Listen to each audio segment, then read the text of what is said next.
हाय viewers, हमारा आज का टॉपिक है स्ट्रक्चरलिज्म इन लिंग्विस्टिक्स, जिसे लिंग्विस्टिक्स की दुनिया में इंट्रोड्यूस करवाया था फर्डिनेंड डी सॉशर ने, जो 1857 में पैदा हुए और 1913 में उनकी डेथ हो गई। ये स्विस लिंग्विस्ट थे और मज़े की बात है कि संस्कृत में यानी कि बरसगीर की ही लैंग्वेज में इन्होंने डॉक्टरेट की हुई थी।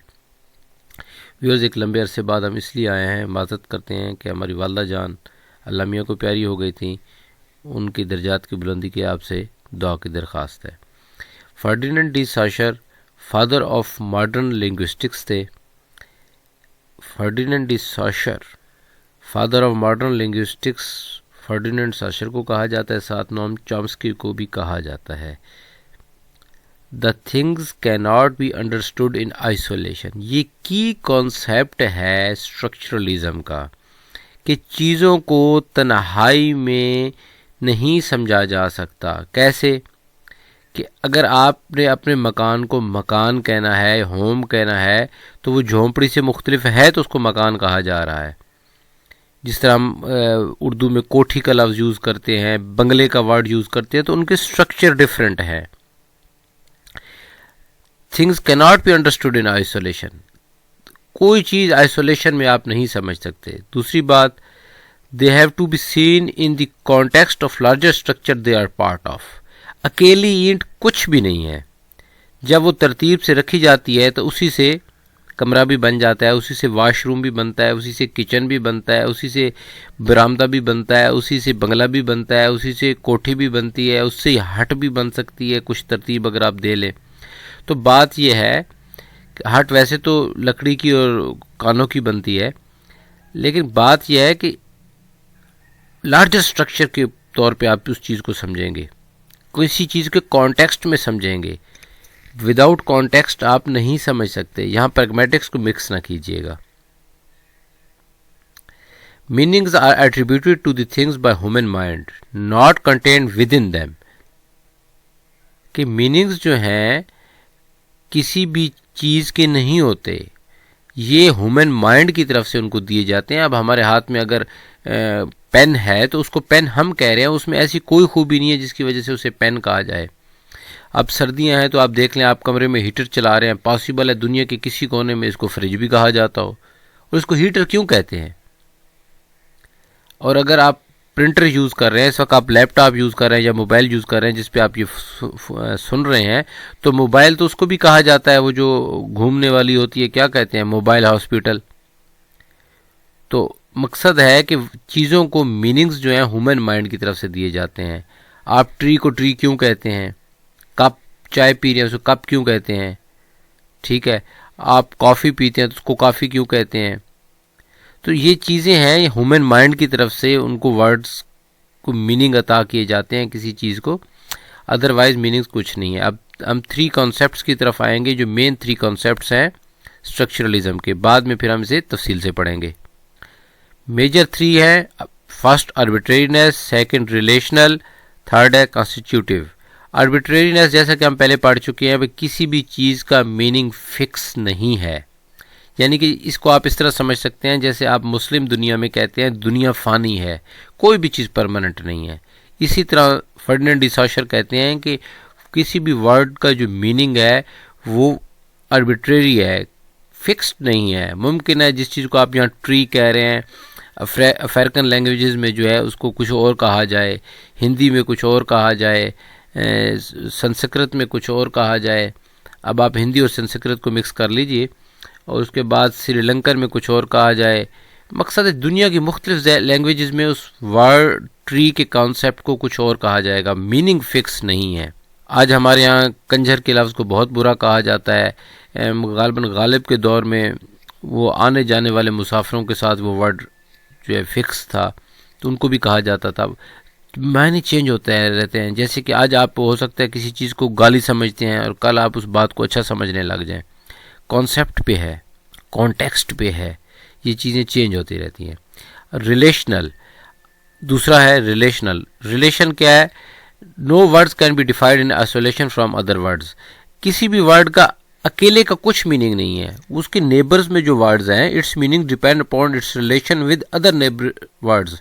जैसे कि हम अगर वो एक्टिव वाइज पैसिव वाइज करते हैं, या वर्ब की जगह नाउन, नाउन की जगह वर्ब, एडजेक्टिव और इन चीज़ों का अगर आगे पीछे करते हैं सिंटैक्स में तो मीनिंग्स चेंज हो जाते हैं। जिस तरह वो मैंने पजामा में हाथी को मारा, अब इसके दो मीनिंग्स हैं, या तो पजामा में ही हाथी था या चूहा था, कोई भी था, आपने उसको मारा, या आपने पजामा पहना हुआ था और आपने जाके हाथी या चूहे को मारा। तो वर्ड्स ये पता नहीं अब एग्जांपल आपको समझ आएगी या नहीं, या मैंने किस कॉन्सेप्ट से कही है, मे बी रॉन्ग भी हो, लेकिन ये देख लें कि कोई भी वर्ड्स जो है अपने आसपास के वर्ड्स के साथ ही उनका मतलब बनता है, अदरवाइज उनका कोई मतलब नहीं है। कॉन्स्टिट्यूटिव, कॉन्स्टिट्यूटिव क्या है? According to Saussure, language constitute our world, it doesn't record or label it, meaning is always attributed to the object or idea। इधर ए मिस हो गया फ्रेंड्स, और आइडिया, सॉरी ये आई थिंक उर्दू है, तो ये अब देखें idea, by the human mind and constructed by and express through language, it is not already contained with in thing. Meanings जो है किसी चीज़ के अंदर नहीं है, यानी कि आप बल्ब को अगर बल्ब कहते हैं तो उसके अंदर तो कोई ऐसी क्वांटिटी नहीं है या कोई ऐसी क्वालिटी नहीं है, सॉरी, कि आप उसको बल्ब कहेंगे। अब एक शख्स आपके यहाँ भगत सिंह जो है इंडिया में फ्रीडम फाइटर थे, ठीक है, लेकिन अंग्रेज़ उसको क्या समझते थे? जाहिर सी बात है अंग्रेज़ की स्टेट के ख़िलाफ़ लड़ रहे थे, तो वो उसको टेररिस्ट कहते थे। तो जिस तरह अब आप कश्मीर में देख लें, पाकिस्तान में उनको जो है कहा जाता है कि वो मुजाहिद हैं और इंडिया में उनको टेररिस्ट कहा जाता है। इसी तरह कुछ ऐसे फ्रीडम फाइटर्स होंगे इंडिया में जिनको पाकिस्तान में टेररिस्ट कहा जाएगा, और कुछ पाकिस्तान में होंगे जिन्हें इंडिया में टेररिस्ट कहा जाएगा, या पाकिस्तान में ऐसे होंगे जिनको टेररिस्ट कहा जाएगा। अब जिस तरह हम यानी कि बलूचिस्तान में जो लोग लड़ रहे हैं रियासत पाकिस्तान के ख़िलाफ़, तो हम अपने कायदे कानून आइन के मुताबिक उनको टेररिस्ट कहते हैं, लेकिन दुनिया के किसी कोने में उनको पॉसिबल है फ्रीडम फाइटर कहा जाए। तो यानी कि हर किसी ने अपनी जो है उनकी एक नज़रिया है, उसी के तहत उसको लेना है। तो मीनिंग्स जो हैं according to social, language constitute our world, it doesn't record और label it, meaning is always attributed to the object और idea by the human mind. ठीक हो गया फ्रेंड्स, अब हम आगे बढ़ेंगे। Linguistic studies the structure of language itself.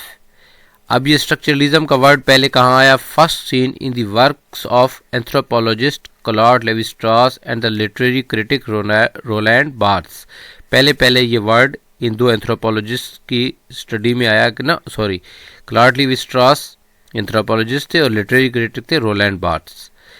अब साशर की दुनिया में ये कहाँ आया? साशर की एक किताब थी, गालिबन फ्रेंच में थी, उसको इंग्लिश में कहते हैं कोर्स इन जनरल लिंग्विस्टिक्स। और वो क्या थी? Course in general linguistics is a summary of his lectures at university of Geneva from 1906 to 1911। ये इसका फ्रेंच नेम है, कोर्स डी लिंग्विस्टिक जनरल, अब जैसे मुझे पढ़ना आता है। तो फ्रेंड, इन लेक्चर्स को इनके स्टूडेंट्स ने पोस्टथ्यूमसली पब्लिश करवाया है, और तब साशर का ये आइडिया हम तक पहुंचा। तो फ्रेंड्स, जो यूरोप में टीचर्स हैं ना, या लेक्चरर्स हैं, प्रोफेसर्स हैं, असिस्टेंट प्रोफेसर्स हैं, वो हमारी तरह के नहीं हैं। हम अब आपको स्ट्रक्चरलिज्म पढ़ाएंगे तो हम बस वो 2 दूनी 4 करके पढ़ाएंगे, इसके साथ हमको अपना आइडिया नहीं देंगे। तो आप देख लें कि साशर ने आइडिया दिया, अपने स्टूडेंट्स को पढ़ाया, और वो आइडिया आज स्ट्रक्चरलिज्म है। और हमने किताब उठानी है और जूं का तूं पढ़ा देना है। और अगर कहीं किताब से हमने जो है ना कन्वेंशन को तोड़ने की कोशिश भी करनी है, तो पॉसिबल है हम पे लिटरेरी क्रिटिक या लिंग्विस्ट पाकिस्तान के या पाकिस्तान की कोई भी ऐसी कम्युनिटी जिसको वो हमारी बात या आइडिया पसंद ना आए, हमें लम्हे के पास पहुंचा दे। अच्छा, ये जो लेक्चर की सीरीज़ थी, इसमें क्या था? In this series, Sausher examine the relationship between speech and evolution of language and investigate language as a system of science।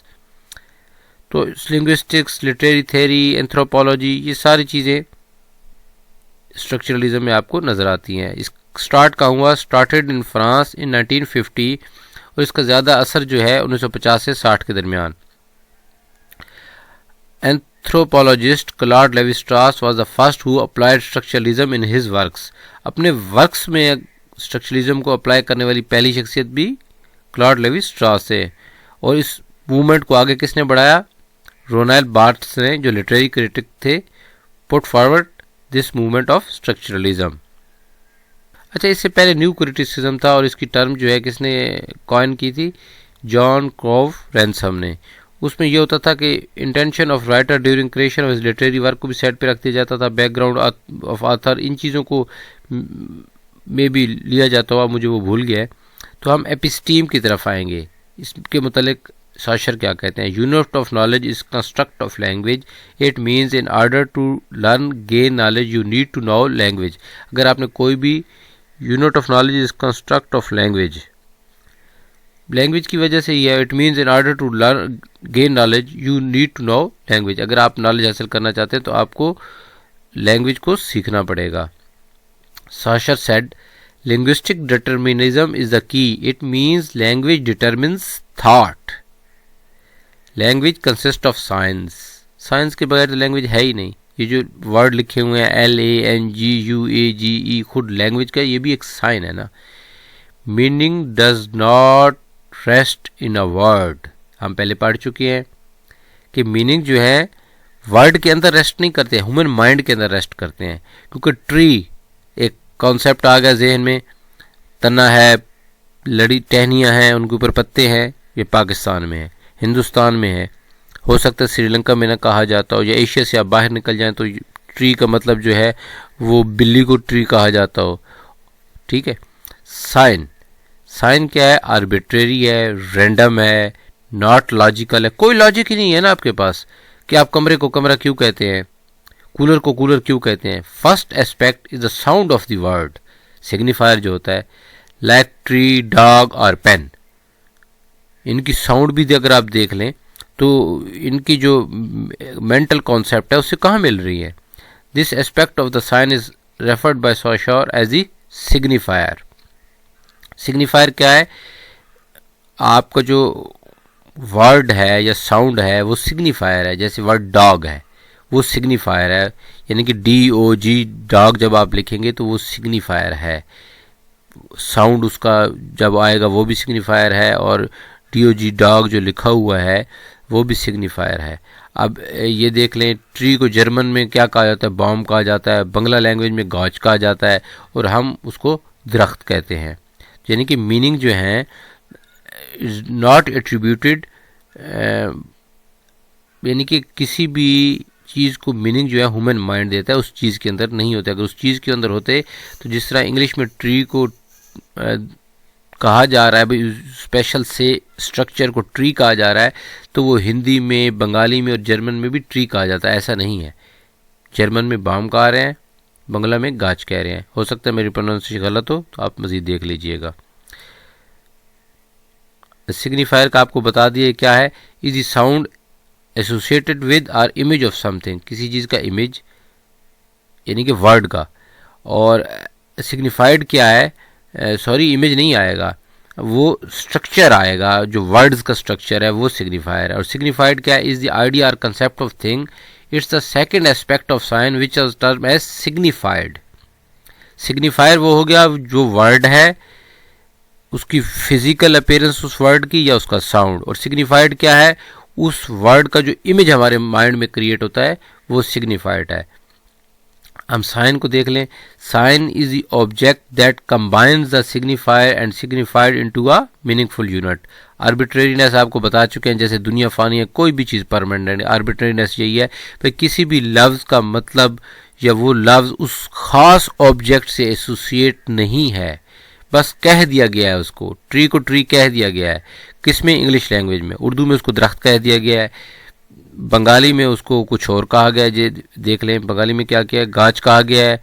और उसमें इसमें आपको बता रहा था मैं। चलें आगे चलते हैं। अच्छा, हम आर्बिट्रेरीनेस को दोबारा पढ़ लें।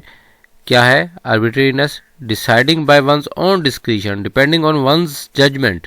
यानी कि अब एशिया के लोग हैं वो दरख्त कह रहे हैं, यानी कि पाकिस्तान और इंडिया के, और श्रीलंका के लोग कुछ और कहते हैं, जर्मन के लोग कुछ और कहते हैं, बंगाली लोग एशिया में ही बंगाली गाछ कहते हैं दरख्त को। तो अपनी जजमेंट है एक इंडिविजुअल की या एक छोटी सी कम्युनिटी की। फ्रॉम लैटिन, अच्छा अब आर्बिट्रेरीनेस का वर्ड वो बता रहे हैं, इसकी एटमोलॉजी क्या है। ये आया है from Latin arbitrus of arbitration, hence depending on the will. अब जो साक्षर थे वो लैंग्वेज को बड़े अच्छी तरीके से जानते थे, तो उन्होंने आर्बिट्रेरी का जो वर्ड लिया है वो भी बहुत सोच के लिया है। उसका मतलब है डिपेंडिंग ऑन द विल, यानी कि लैटिन से लिया गया है। इसका ये मतलब है डिपेंडिंग ऑन द विल या अनसर्टेन, कोई यकीनी बात नहीं है।